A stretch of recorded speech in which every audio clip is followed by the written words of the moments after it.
페이지 56장 1절과 2절 말씀 우리 한 목소리 함께 봉독하겠습니다. 여호와께서 이와 같이 말씀하시기를 너희는 정의를 지키며 의를 행하라. 이는 나의 구원이 가까웠고 나의 공의가 나타날 것임이라 하셨도다. 안식일을 지켜 더럽히지 아니하며 그의 손을 금하여 모든 악을 행하지 아니하여야 하나니 이와 같이 하는 사람, 이와 같이 굳게 잡는 사람은 복이 있느니라. 아멘. 아멘. 우리 잠시 기도하겠습니다. 사랑의 주님, 어린이날 새벽에 주의 사랑 기도자들이 또 이 한자리에 모였습니다. 우리의 자녀들을 위하여, 우리의 다음 세대를 위하여 기도해야 될 제목들이 헤아릴 수 없을 정도로 많지만 이 시간 기도합니다. 우리의 자녀들이 무엇보다도 기도하는 자가 되게 해주시옵소서. 인생의 이런저런 문제들을 놓고 하나님 앞에 나아가 아뢰고, 인생의 이런저런 필요를 놓고 하나님 앞에 나아가 그 공급을 구하는 기도자들 다 될 수 있도록 주님 인도하여 주시옵소서. 아버지 하나님, 특별히 새벽 기도자들이 점점 많아지게 하여 주시옵소서. 1년에 새벽 기도자들 1명, 2명, 3명 아버지 이렇게 생깁니다. 그런데 그와 동시에 또한 새벽 기도자들이 1명, 2명, 3명 사라지기도 합니다.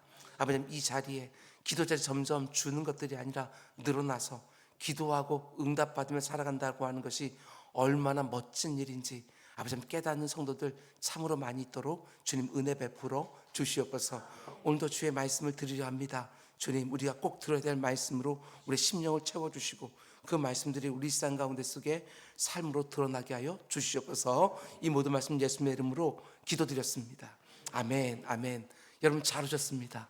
오늘도 좋은 날인 줄 믿습니다. 아멘.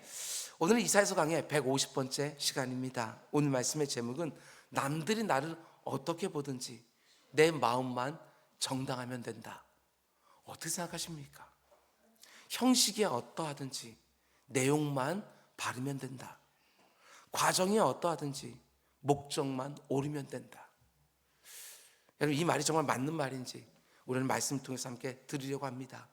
우리가 지금 보고 있는 이 이사야서는 총 66장으로 되어 있는데 크게 세 부분으로 나눌 수 있습니다. 첫 번째는 1장부터 39장까지, 두 번째는 40장에서 55장까지, 그리고 세 번째는 오늘부터 우리가 보는 56장에서 마지막 66장까지 그 내용상 이렇게 세 부분으로 나눌 수 있습니다. 1장부터 39장은 우리가 이미 보았지만 하나님이 기대하시는 공의롭고 의로운 백성이 어떤 모습이 되어야 되는가 하는 것을 보여줍니다. 하나님의 백성들이 이 땅을 살아갈 때 의롭고 정의로운 삶을 살길 원하시는 하나님의 마음이 드러나 있어요. 그러나 이스라엘 백성들은 완전히 실패해버렸습니다. 하나님이 기대하시는 의로운 삶과는 전혀 상관없는 살다가 바벨론의 포로로 잡혀간 것이지요. 이사야서를 처음 딱 열자마자 어떻게 나옵니까? 소도 자기 주인을 아는데 어떻게 너희들은 주인을 못 두느냐, 이러고 시작을 해요. 하나님 아버지의 탄식으로 시작하는 것을 보게 되었습니다. 그리고 이어지는 40장에서 55장 말씀 보면 그런 이스라엘 백성들, 하나님이 원하시는 삶에서 완전히 실패해버린 그 이스라엘 백성들을 하나님이 어떻게 대하시는가. 내가 정말 오랫동안 참으면서 거듭거듭 기회를 줬는데도 너희가 실패했으니까 너희는 이제 더 이상 내 백성 아니다, 이렇게 하지 않으셨습니다. 자기 죄로 인하여 포로로 잡혀간 이스라엘 백성들을 그 자리에서 돌아오게 해주실 뿐만 아니라 그들이 포로 생활을 할 수밖에 없었던 죄의 문제를 친히 해결해 주시지요. 여호와의 종을 보내주셔서 죄라는 문제로부터 자유까지 허락해 주십니다. 그게 바로 두 번째 부분에 해당하는 내용이에요. 그리고 마지막 세 번째로 오늘부터 우리가 보게 되어지는 56장부터 66장까지의 말씀 보면 하나님이 원래 자기 백성들이 기대하셨던 의를 행하는 백성들이 드디어 등장하기 시작을 해요. 1장에서 39장에는 완전 실패해버렸지만 여호와의 종이 이 땅에 오게 되어지고 하나님의 은혜가 물붓듯 부어지니까 마침내 의로운 삶을 살아가는 백성들이 등장하는 것이지요. 그게 바로 이사야서의 마지막 세 번째 부분이에요. 구조가 기가 막혀요. 첫 번째와 두 번째, 첫 번째는 하나님이 무엇을 원하시는가가 나왔지만 완전히 실패해버린 백성들. 그런데 마지막 모습 보게 되었으면 그 일에 이제 드디어 성공하고 있는 백성들. 근데 그 사이에 어떤 일이 벌어졌느냐?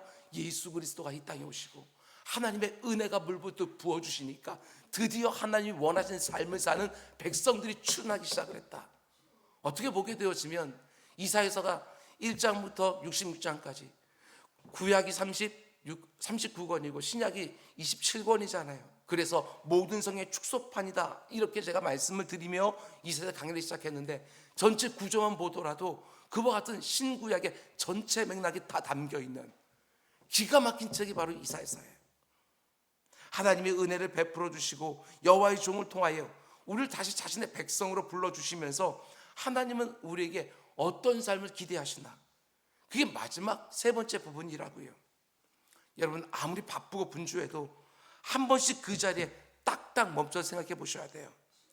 하나님이 나에게 원하시는 삶은 무엇일까? 수시로 묻는 거예요. 하나님, 요즘 나에게 기대하시는 모습은 어떤 것인가? 이걸 물으며 살아야 지금 내가 제대로 가고 있는지 그걸 보게 되어지는 것이고, 마땅한 회개를 할 수 있는 것이고, 하나님이 원하시는 결단도 할 수 있는 것이고.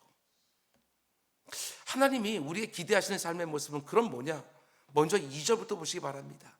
안식일을 지켜 더럽히지 아니하며 그의 손을 금하여 모든 악을 행하지 아니하여 하나니, 이와 같이 하는 사람, 이와 같이 굳게 잡는 사람은 복이 있느니라. 여기 보면 어떤 사람이 복이 있다고 말합니까? 안식일을 지켜 더럽히지 않고 손을 금하여 모든 악을 행하지 않는 사람이 복이 있다, 이렇게 말을 하는 거예요. 근데 이 부분을 여러분 오해하시면 안 돼요. 이와 같이 하는 사람, 이런 행위를 하는 사람에게 복이 있다. 여러분, 이것은 우리가 어떤 자격이나 조건을 갖추면, 어떤 일을 우리가 먼저 하게 되어지면 하나님 복을 주신다, 이런 의미가 아니에요. 산상수훈의 의미하고 똑같아요. 심령이 가난한 자는 복이 있나니, 이렇게 되어 있다고 해서 내가 심령을 먼저 가난하게 만들면 하나님 그의 복을 주신다, 이게 아니라고 하는 거, 제가 이미 여러분들에게 말씀을 드렸습니다. 하나님께 복을 받은 사람은 심령이 가난하게 산다, 이 말이에요. 다르게 말하면 하나님께 먼저 복을 받은 사람에게는 이런저런 특징들이 나타난다, 이런 말이라고요. 언제나 은혜가 먼저예요. 복을 먼저 주셔요. 그러면 그 은혜가 너무 감격스러워서 그 은혜 합당하게 살려고 할 때 이런저런 모습이 드러나는 거예요. 이게 바로 기독교가 말하고 있는 복음이라고요. 여호와의 종을 통하여 하나님의 은혜를 받은 자들은, 이미 복을 받은 자들에게는 2절에 의하면 이와 같이 행하고 이와 같이 굳게 붙들고 사람이 된다, 이렇게 되는 것이지요. 그러면 이와 같이 행한다고 할 때 도대체 뭘 행한다는 것이냐? 1절은 이렇게 말합니다. 여호와께서 이와 같이 말씀하시기를 너희는 정의를 지키며 의를 행하라. 이는 나의 구원이 가까이 왔고 나의 공의가 나타날 것임이라 하셨도다. 그러니까 하나님께 복을 받은 자들은 어떻게 산다는 것입니까? 1절에 나오는 것처럼 정의를 지키고 의를 행하며 살게 되어진다, 이 말이지요. 성도가 된 우리에게 하나님은 어떤 삶을 기대하시느냐? 정의를 지켜내고 의를 행하며 살기를 기대하신다. 로마서가 말하는 것처럼 우리가 하나님께 의롭다고 여김을 받는 것은 우리가 실제로 의롭기 때문이 아니잖아요. 우리가 하나님께 의롭다고 여김을 받는 것은 어디까지나 은혜이고 선물이에요. 전혀 의롭지 않은 우리를 하나님이 먼저 의롭다고 여겨주시는 거예요. 하나님 왜 이렇게 하실까? 의롭지도 않은데 왜 의롭다고 여겨주실까? 하나님의 기대가 이 안에 담겨 있어요. 전혀 의롭지 않은 우리를 오직 은혜로 하나님 먼저 의롭다고 여겨주신 다음에 그 은혜에 감복한 여러분과 제가 그 은혜에 합당하게 정말 의롭게 살기를 원하시는 것이지요. 여러분, 그런데 우리가 이렇게 정의롭고 의롭게 사는 것이 여러분 쉽습니까? 뭔가 거창한 사회 정의나 아니면 너무나도 아주 대단한 어떤 아젠다를 세우는 것들이 아니라 우리 사실 아주 작은 옳은 것 하나도 못할 때가 많아요. 특별히 관계 속에서. 우리가 살아가는 이 사회는 사람과의 관계가 굉장히 중요시되는 사회이기 때문에 정의를 지켜내고 의를 행하면서 살아야 될 때 바름과 옳음을 말하기가 여간 어려운 게 아니에요. 뭐가 바르고 뭐가 옳은 것인지 내가 알아요. 그런데 내 곁에 있는 사람들에게 그 바름과 옳음을 말하는 것을 두려워하지요. 왜? 관계가 더 중요하니까. 하나님이 원하시는 모습은 그런 게 아니라는 것입니다. 그 관계를 더 건강하고 더 온전하게 하기 위해서라도 바름과 옳음을 반드시 앞서야 된다, 이렇게 말을 하지요. 바름과 옳음을 위해서 우리가 다른 사람들에게 무례하게 행동해서는 절대로 안 되겠지만, 여러분과 제가 의로운 삶으로 부름받은 사람이라는 거, 이거 잊지 말라는 거예요. 나만 그렇게 정의롭고 의롭게 살면 되는 것이 아니라 네 곁에 있는 모든 사람에게도 무엇이 정의로운 것이고 무엇이 의롭게 사는 것인지 수시로 가르쳐주고, 그들이 잘못되었을 때 그것들을 때로는 권면하면서 그들도 함께 공의롭고 의로운 사회를 만들어가는 것, 하나님이 이걸 우리에게 원하신다고요. 하나님이 허락하신 관계 속에 있는 사람들을 힘을 다해 사랑하는 것도 바름과 옳음을 세우기 위함이지 그것을 무너뜨리기 위함이 아니라는 것입니다. 바르게 사랑하기 위하여 여러분과 제가 의롭게 사는 것이고, 바름과 옳음을 그들에게 말하는 것이고, 내 편이니까 좋아해주고 나를 사랑해주고 나를 잘 대해주니까 눈 감아주는 거 너무너무 쉽습니다. 그러나 아무리 내 편이라도 잘못한 것이 딱 드러났을 때 그 잘못을 제대로 잡아주는 것은 너무너무 중요한 주제가 되어지는 거예요. 근데 우리는 이걸 참 못해요. 저도 목회하면서 이 부분이 얼마나 어려운지 몰라요. 그렇게 하는 것이 너무너무 어려울 뿐만 아니라, 혹 그렇게 하고 싶을 때도 혹시라도 지나치게 그분이 상처받을까 봐 그렇게 못할 때가 얼마나 많은지 몰라요. 그러나 담임 목사인 제가 반드시 그렇게 해야 된다는 것은 제가 알고 목회하고 있어요. 내가 정의를 행하고 의롭게 사는 것은 말할 것도 없고, 내 곁에 있는 사람들까지도 바르고 옳게 살 수 있도록 도와주면서 살아가는 것, 그게 바로 하나님이 여러분과 저에게 기대하시는 삶의 모습이라고 말씀하시는 것이지요. 여러분, 하나님의 은혜를 받은 성도들이 정의를 지키고 의를 행하는 모습을 오늘 본문은 좀 더 자세하게 이렇게 말합니다. 2절을 다시 보면, 안식일을 지켜 더럽히지 아니하며 그의 손을 금하여 모든 악을 행하지 아니하여 하나니. 정의를 지키고 의를 행하는 모습을 가리켜 하나님은 어떻게 말씀하십니까? 안식일을 지켜 더럽히지 않고 그의 손을 금하여 악을 행하지 않는다. 이렇게 두 가지로 다시 표현해 놓으셨어요. 여러분, 눈여겨보셔야 돼요. 정의를 지키고 의를 행하는 모습을 아주 구체적인 사례를 들어서 설명해 주고 있어요. 이렇게 말할 수 있습니다. 정의를 지키고 의를 행하는 것을 가리켜서 내용이라고 말한다면, 안식일을 지키고 손을 금해서 악을 행하지 않는 모습은 형식, 이렇게 말할 수 있는 거예요. 우리가 안식일을 지키고 손을 금하여 악을 행하지 않는 것, 그 목적이 무엇이냐? 그 안에 하나가 정의를 지키고 의를 행하는 거라는 거예요. 그러니까 겉으로 드러나는 것은 안식을 지키는 것이고 내 손을 금하여 악을 행하지 않는 것이에요. 겉으로 드러나는 것은. 근데 그 안에 있는 우리의 마음은 뭐예요? 정의를 지키고 의를 행하는 것, 그게 우리의 마음이에요. 많은 사람들이 이렇게 말하기도 합니다. 형식보다는 내용이 더 중요한 거 아니냐. 일면 맞는 말이지요. 그러나 형식은 어떠하든지 내용만 바르면 된다, 전 동의할 수 없어요. 성경은 말합니다. 바른 내용은 반드시 바른 형식에 담겨야 된다, 이렇게 말하는 거예요. 한마디로 형식과 내용을 절대로 따로 떼어놓으면 안 된다는 것이지요. 나 하나님 사랑해, 내 모든 시간들은 하나님 주신 걸 나 믿어, 이렇게 말하면서도 형식, 안식일을 구별하는 것은 아무런 상관없는 것처럼, 그게 아니라는 거예요. 바른 내용은 반드시 바른 형식에 담겨야 된다, 이 말을 하고 있는 거예요. 이 사회의 어리석음과 유치함은 중심만 괜찮으면 된다라고 생각하는 것입니다. 그렇지 않습니다. 중심이 바른 모양을 가지고 나타나야 그게 진짜고 하나님은 그것을 우리에게 원하시는 거예요. 근데 사람들은 너무 어리석게도 속은 안 그런데 바깥만 그런 것처럼 이렇게 스스로를 포장해요. 내 속은 진실한데 바깥으로 드러날 때 다르게 드러난 것처럼 이렇게 스스로 합리할 때가 얼마나 많은지. 말하는 것을 보게 되어지면 너무너무 무례해요. 무례하다고 말하게 되어지면 내 진심은 그런 게 아니라고. 이렇게 스스로 합리화할 때가 얼마나 많은지 몰라요. 그러면 안 되는 것입니다. 하나님은 여러분과 저의 속과 겉이 일치되길 원하시는 거예요. 내용과 형식은 분리되는 것이 아닙니다. 내용과 형식은 이 일치될 때만 그 진가를 드러내는 거예요. 하나님을 사랑한다고 정말 그렇게 고백한다면 하나님을 사랑한다는 표정 드러내봐라, 이렇게 말하고 있는 거예요. 사람들을 사랑한다고 네가 말만 그렇게 하지 말고 그 표정 한번 드러내봐라, 이렇게 말씀하는 거예요. 흔히 이렇게 말하기도 합니다. 사람들이 나를 어떻게 볼지 모르지만 내 마음은 진실하다. 아닙니다. 그건 절대로 우리가 원하는 수준의 삶이 아니에요.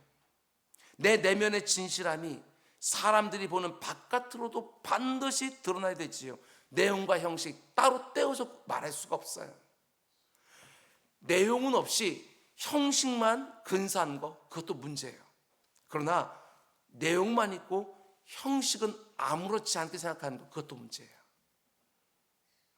속에는 역겨운 냄새가 진동하면서도 겉에만 회칠을 해서 그럴듯하게 보이는 것도 틀림없는 문제지만, 속에 있는 것이 바르다고 해서 겉으로 드러나는 것은 가볍게 생각하는 것도 문제지요.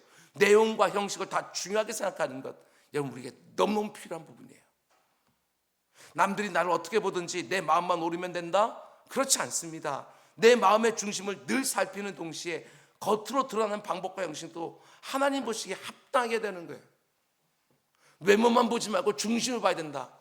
사람들은 그거 못한다고요. 중심 못 보는데 외모는 봐요. 근데 난 중심은 봐라. 외모는 좀 문제가 있어도 사람들 그 외모 본다니까요. 그것이 뭐가 문제가 되는 것이 아니라 너무 지극히 당연한 거예요. 그런데 내 외모가 어찌 되든지 내 중심만 바르면 된다? 수많은 사람들 시험되게 만들 거예요.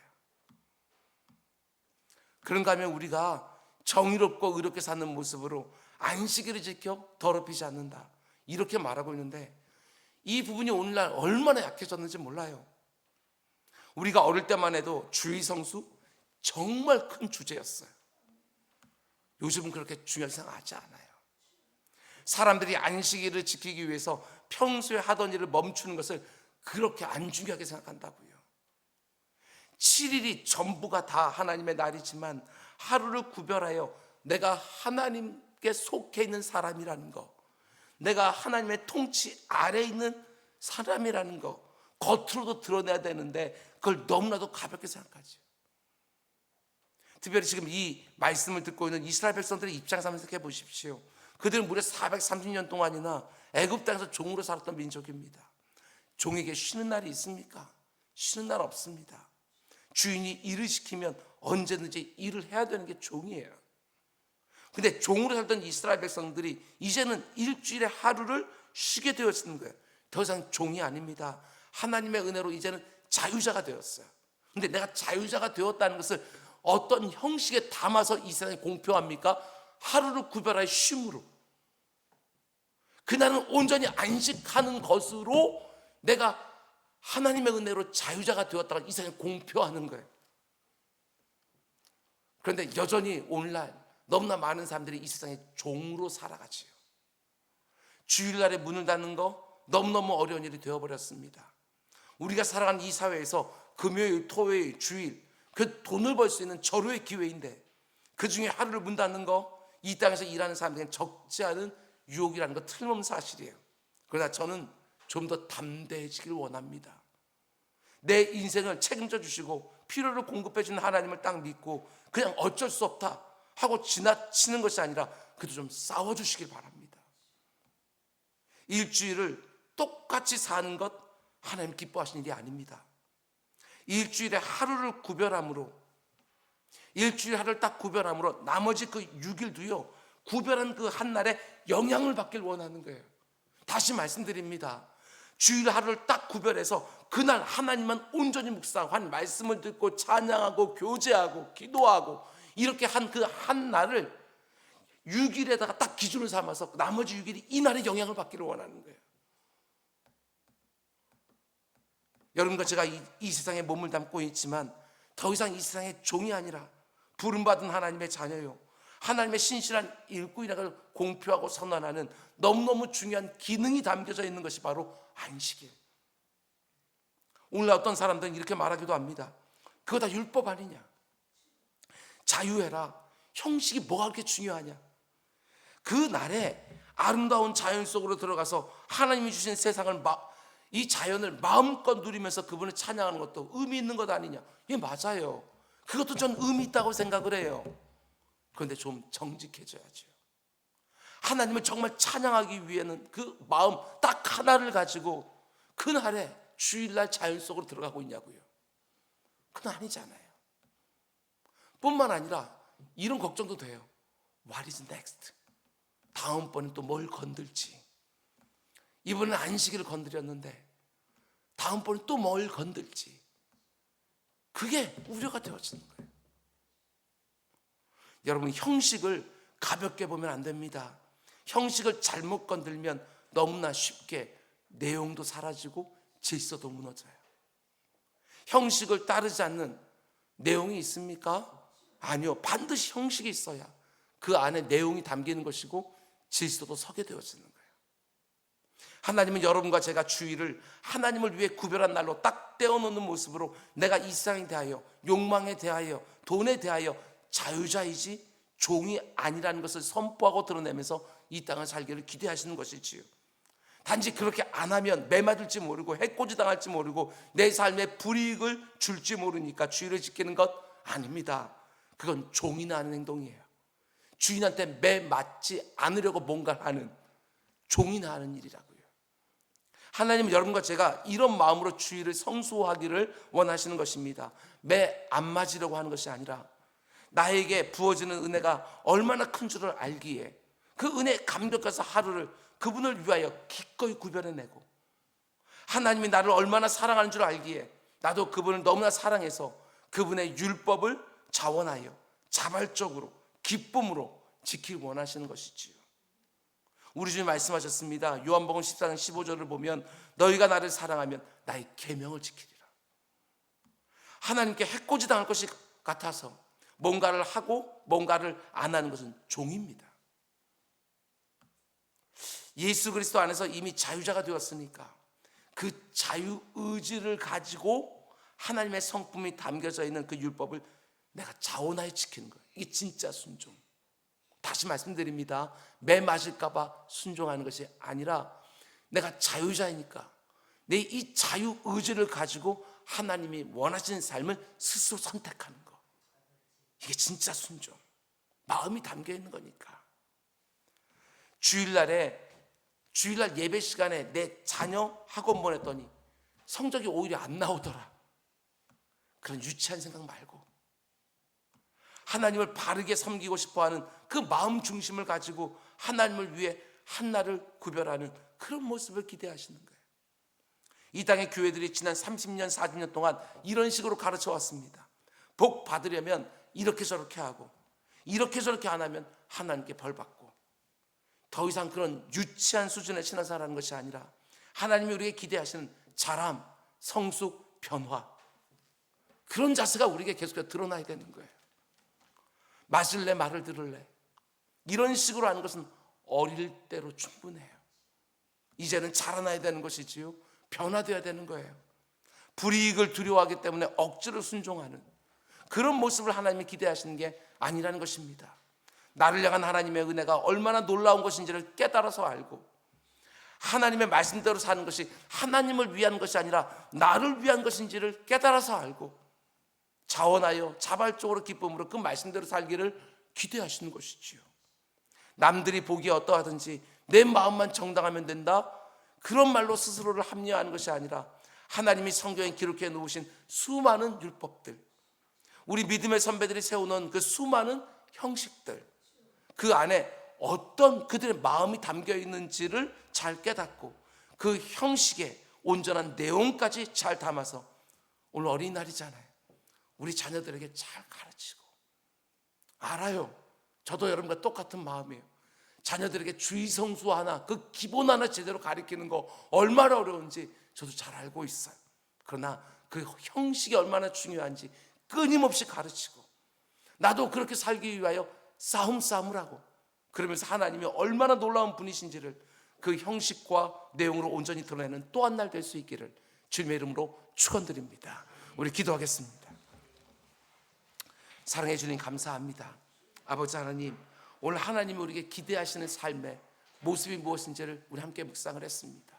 우리 마음 가운데 어떤 내용을 품어야 되는지, 그 내용은 어떤 형식으로 드러나야 되는지, 하나님께서 내용과 형식 둘 다가 서 있기를 원하시는 그 마음 우리가 분명히 알아서 우리의 삶 가운데 속에 내용을 바른 형식에 담아서 살아가는 우리 모두가 되게 하여 주시옵소서. 내 마음이 진실하다고 말만 그렇게 하는 것들이 아니라 그 진실한 마음이 바른 형식에 담겨서 세상 사람들이 외모를 본다 할지라도 그 외모 중에도 하나님을 영화롭게 하고 사람들을 복되게 하는 모습 드러나게 하여 주시옵소서. 이 모든 말씀 예수님의 이름으로 기도드렸습니다. 아멘. 너희도 이렇게 기도하라. 하늘에 계신 우리 아버지,